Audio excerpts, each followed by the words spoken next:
नमस्कार, मी माधुरी आणि तुम्हा सर्वांचं स्वागत आहे माधुरीज रेसिपी मराठीमध्ये। आज आपण बघणार आहोत एकदम छान आणि युनिक असा पदार्थ, तो म्हणजे आंब्याचा केक। मागच्या वेळेसही मी आंब्याच्या केकची रेसिपी टाकली होती। यावेळेस तर खूप साधा आणि सोप्या पद्धतीने सांगितलं आहे, त्यामुळे व्हिडिओ नक्की शेवटपर्यंत बघा। एकदम सुंदर आणि बाजारात तर खूप छान छान आंबे आलेले आहेत आणि आता अक्षय तृतीया झालेली आहे, त्यामुळे सर्वच जण बहुतांशी लोक अक्षय तृतीयानंतरच आंबे खायला सुरुवात करतात। त्यामुळे आता आंब्याची जी रेसिपीज आहे त्या अपलोड होत राहतील, त्यामुळे चॅनलला आत्ताच सबस्क्राईब करून ठेवा। नवनवीन आंब्याचे व्हिडिओज जे आहेत ना ते येत राहतील, त्यामुळे सबस्क्राईब करून ठेवा आणि नोटिफिकेशन ऑल करा। म्हणजे काय होईल, मी जी अपलोड करते रेसिपी ती तुम्हाला सर्वात आधी दिसेल। या ठिकाणी तुम्ही बघू शकता आंब्याचा केक एकदम सोपा, साधा, अजिबात मैद्याचा वापर न करता रव्यापासून हा बनवलेला आहे। लहान मुलंसुद्धा आवडीने खातील इतका स्पॉन्जी हा केक तयार झालेला आहे। एकदम मस्त आणि छान सुटसुटीत रेसिपी सांगितली आहे, भरपूर साऱ्या टिप्स दिलेल्या आहे। पहिल्याच प्रयत्नात बनवाल तरी पण हा अजिबात चुकणार नाही। या ठिकाणी तुम्ही बघू शकता केक कट पण करून दाखवते, किती छान पद्धतीने कट होतंय, थोडासुद्धा इकडे तिकडे पसरला जात नाहीये। एकदम मस्त छान आपण बेक केलेला आहे आणि हा केक एकदम परफेक्ट टायमिंगने कसा बनवायचा हे पण मी व्हिडिओमध्ये सांगितलं आहे, त्यामुळे व्हिडिओ शेवटपर्यंत मग नक्की बघा। व्हिडिओ अजिबात मध्ये स्किप करू नका। एकदम जाळीदार, मऊसूत आणि एकदम लुसलुशीत तुम्ही बघू शकता, एकदम स्पॉन्जी असा आंब्याचा केक, एकदम छान। आंब्याचा केक जो आहे ना खायला खूप अप्रतिम लागतो आणि खरंच लहान मुलं जे आहे ना ते आवडीने खातील। चला तर मग अजिबात वेळ वाया न घालवता पटकन रेसिपीला सुरुवात करूया। या ठिकाणी साहित्य किती घेतलेलं आहे ते सर्वात आधी बघून घेऊया। या ठिकाणी तुम्ही वाटीचं किंवा कपाचं प्रमाण घेऊ शकता।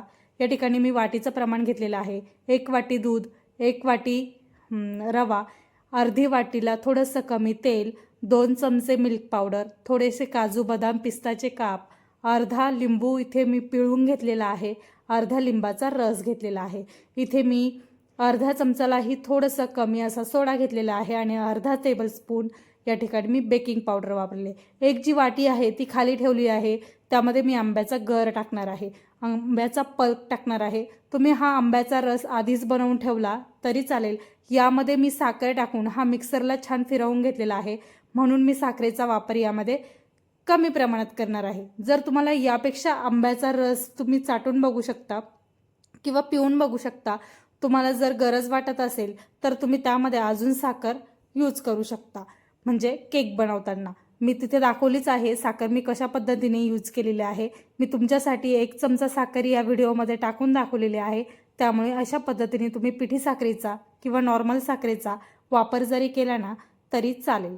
जर तुम्हाला जास्तीचं गोड आवडत असेल तर, आणि नाही करायचं तर तुम्ही मिक्सरला जेव्हा तुम्ही रस बनवताय आंब्याचा तेव्हाच तुम्ही साखर टाकून जर रस गोडीचा बनवला, जास्तीचा गोड बनवला तर परफेक्ट प्रमाण या ठिकाणी होऊ शकतं। आणि रस बनवताना मी तुम्हाला एक टिप्स सांगते, नेहमी तो काचेच्या भांड्यातच ठेवा, कारण रस अजिबात 3-4 दिवस जरी तुम्ही ठेवला ना तरी अजिबात काळा पडणार नाही, नॉर्मल बबल्ससुद्धा त्याला येत नाही। या ठिकाणी आता एक छान बाउल घेतलेला आहे, त्यामध्ये मस्त आता आपण जे सर्व साहित्य घेतले ते स्टेप बाय स्टेप मिक्स करून घेऊया। सर्वात आधी ह्या बाउलमध्ये 1 वाटी दूध जे आहे ते नॉर्मल टेम्परेचरचं दूध आहे ते यामध्ये टाकून घ्यायचं। त्यानंतर जे आपण 1 चमचा थोडंसं जास्त लिंबाचा रस काढून घेतलेला होता तो त्यामध्ये टाकायचा आहे। जर तुमच्याकडे लिंबाचा रस किंवा लिंबू नसेल तर तुम्ही विनेगर वापरला 1 चमचा तरी चालेल। या ठिकाणी लिंबू जे टाकल्यानंतर दूध थोडंसं फाटतं, या ठिकाणी फाटलेलंच दूध आपल्याला हवं आहे। आणि इथे मी तुम्हाला दाखवते अर्धा वाटीला पण थोडंसं कमी, म्हणजे साधारणतः 2 मोठे चमचे तेल या ठिकाणी मी यूज केलेलं आहे। तेल जे आहे ना हलकंसं बोटाने पुसून घ्यायचं, कारण काय होतं वाटीला चिटकलेलं असतं आणि मग अर्धंसं तेल त्याला राहून जातं। व्यवस्थित काढून घ्यायचं आणि व्यवस्थित एकाच डायरेक्शनने किंवा हळूहळू तुम्ही मिक्स करून घेतलं तरी चालेल। या ठिकाणी तुम्हाला आता दिसत असेल की दूध जे आहे ना हलकंसं फाटलेलं आहे। आता याच फाटलेल्या दुधामध्ये आपल्याला आंब्याचा गर किंवा आंब्याचा पल्प पूर्णपणे टाकून घ्यायचा आहे। थोडा पण पाण्याचा वापर केलेला नाही आहे, हा आंब्याचा रस मी या ठिकाणी बनवून घेतलेला होता. तो सुद्धा असा व्यवस्थित बोटाने छान पुसून घ्यायचा आहे, म्हणजे वाये जात नाही किंवा मग तो चिपकून राहतो वाटीला, त्यामुळे तो पूर्णपणे असा काढून घ्यायचा आहे. आणि पुन्हा एकदा व्यवस्थित मिक्स करून घेऊया. रेसिपी जी आहे ना, स्टेप बाय स्टेप प्रत्येक गोष्ट, प्रत्येक साहित्य स्टेप बाय स्टेप जसं मी सांगितलं आहे त्या पद्धतीने टाका. अजिबात वेगळं काही करू नका आणि मी जो टायमिंग सांगते तो सुद्धा फॉलो करा. या ठिकाणी सर्व गोष्टी टाकल्यानंतर पुन्हा एकदा व्यवस्थित मिक्स करून घेऊया. आता बॅटर जे आहे ना, हलकंसं घट्ट व्हायला सुरुवात झालेली आहे. आता यानंतर 2 टेबलस्पून इथे मी दूध पावडर म्हणजेच मिल्क पावडर घेतलेली आहे. ती तुमच्याकडे अवेलेबल असेल तर टाकली तरी चालेल आणि नसेल तर नाही टाकली तरी चालेल, पण खूप छान टेस्ट येते, त्यामुळे नक्की टाका. यामध्ये 2 चमचे पावडर टाकून झाल्यानंतर पुन्हा एकदा छान व्यवस्थित मिक्स करून घेऊया. आणि इथे तुम्ही बघू शकता सर्व व्यवस्थित साहित्य मी टाकत आहे आणि व्यवस्थित एकाच डायरेक्शनने मिक्स करत आहे. आता हे व्यवस्थित मिक्स झाल्यानंतर आता आपण रवा टाकून घेऊया. रवा जो आहे ना, एकदम बारीक 0 नंबर साईजचा रवा या ठिकाणी मी वापरलेला आहे. 1 वाटी रवा यामध्ये टाकून घेऊया. 1 वाटी रवा टाकल्यानंतर तुम्ही बॅटर बघू शकता, एकदम छान पातळ दिसतंय, पण पुढे जाऊन मी सांगेलच बॅटर घट्ट कसं होतंय ते. या ठिकाणी तुम्ही बघू शकता रवा जो आहे ना, आता एकदम छान पातळ वाटतोय. आता आपण लगेच यामध्ये सोडा किंवा जी बेकिंग पावडर घेतली आहे ती लगेच टाकायची नाही आहे. या ठिकाणी व्यवस्थित मिक्स करून झाल्यानंतर आता हे जे बॅटर आहे ना, हलकंसं 1-2 मिनटं फेटून घ्यायचं आणि यावरती झाकण ठेवून साधारणतः 10 मिनटं हे बॅटर रेस्ट करायला ठेवायचं आहे. मी आधीही सांगितलं होतं तुम्हाला, जर साखर कमी वाटत असेल तर तुम्ही अशी वरतून नॉर्मल साखर टाकली तरी चालेल किंवा मग याऐवजी साखरेचा जो पिठी साखर असते ती टाकली तरी चालेल. या ठिकाणी मी तुम्हाला दाखवण्यासाठी 1 चमचा साखरेचा यूज करून दाखवलेला आहे. आणि ते व्यवस्थित मिक्स केल्यानंतर यावरती झाकण ठेवून एक साधारणतः 10 मिनटं हे बॅटर जे आहे ना साईडला ठेवून देऊया. हे बॅटर साईडला ठेवतोय तोपर्यंत आपण पुढची तयारी करून घेऊया. या ठिकाणी गॅसवरती मी व्यवस्थित भांडं ठेवलेलं आहे. त्या भांड्यामध्ये पाणी टाकलेलं आहे आणि त्यावरती स्टँड ठेवलेला आहे. गॅसची फ्लेम जी आहे ना ती पूर्ण कमी ठेवलेली आहे, कारण आपण प्रीहीट करायला ठेवतोय. आणि त्यावरती झाकण जे आहे ना, त्याचं जे झाकण असेल ते ठेवायचं आणि प्रीहीट करायला ठेवून द्यायचं. या ठिकाणी तुम्ही बघू शकता टीन घेतलेला आहे. टीन जो आहे ना त्याला थोडंसं तेल जे आहे हलकंसं ग्रीस करून घेतलेलं आहे आणि त्यावरतीच बटर पेपर ठेवून ते व्यवस्थित त्याला चिपकून घेतलेलं आहे. या ठिकाणी तुम्ही टीन जो आहे ना तो पण आधीच रेडी करून ठेवायचा आहे, कारण काय होतं जेव्हा आपण सोडा आणि बेकिंग पावडर वापरतो तेव्हा पटकन त्याला नॉर्मल टेम्परेचरवर न ठेवता पटकन आपण जे भांडं जे आहे ते प्रीहीट करायला ठेवलं आहे त्यामध्ये ठेवून द्यायचं असतं. यासाठी आता तुम्ही इथे बघू शकता आपण बॅटर जे आहे ना आधीचं पातळ होतं, आता ते घट्ट झालेलं आहे, कारण रवा जो आहे ना व्यवस्थित त्यामध्ये फुलला गेला आहे. आता इथे आपण अर्धा चमचा बेकिंग सोडा वापरलेला आहे आणि अर्धा चमचालाही थोडासा कमी या ठिकाणी खाण्याचा सोडा वापरलेला आहे. आता बॅटर बघा तुम्ही एकदम छान लुसलुशीत होईल आणि हे जे आहे ना बॅटर साधारणतः 1 ते 2 मिनटं व्यवस्थित एकाच डायरेक्शनने फेटून घ्यायचं आहे.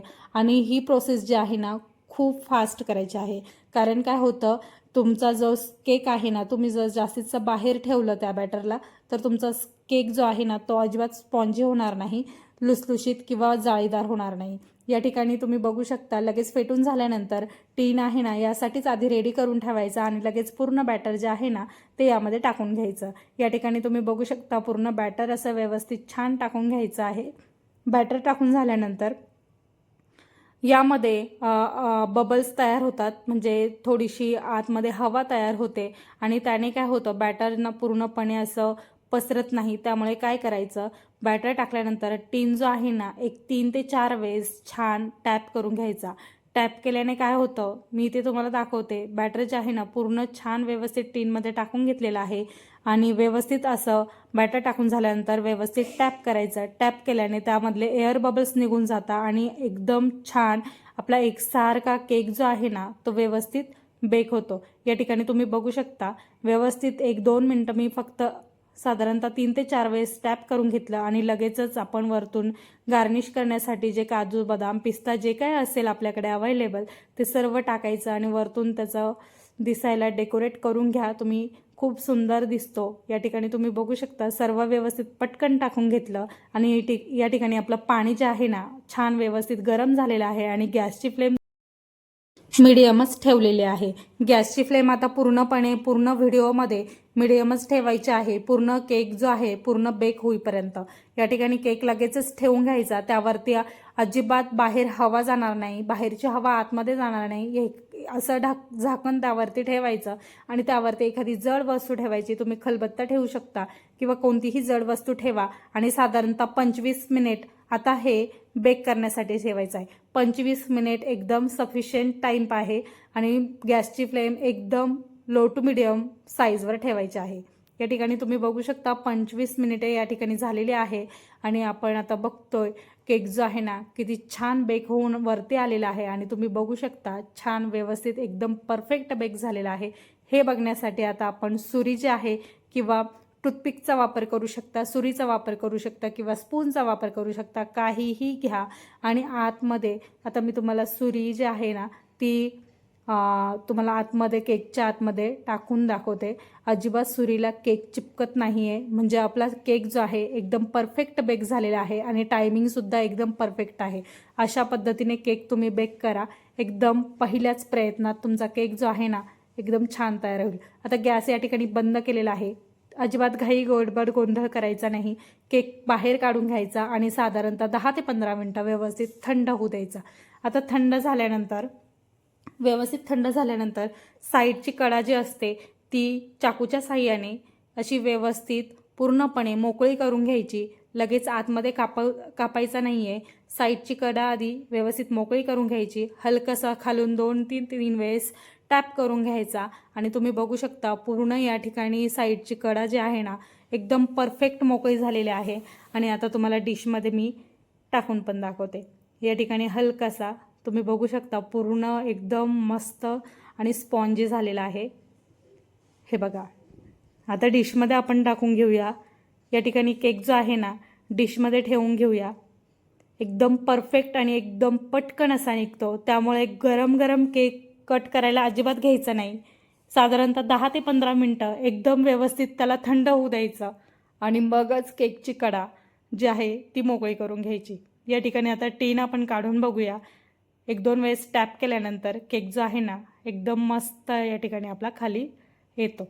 आता वरचा जो बटर पेपर आहे तो आधी काढून घेऊया आणि तुम्ही बघू शकता किती छान बाजूची जाळी बघा, दिसायला किती सुंदर दिसते। या ठिकाणी आपला आंब्याचा केक जो आहे ना तो किती छान तयार झालेला आहे आणि लहान मुलं तर खूप आनंदात खातील। या ठिकाणी बघा एकदम मस्त स्पॉन्जी आणि जाळीदार केक जो आहे ना आपला या ठिकाणी रेडी झालेला आहे।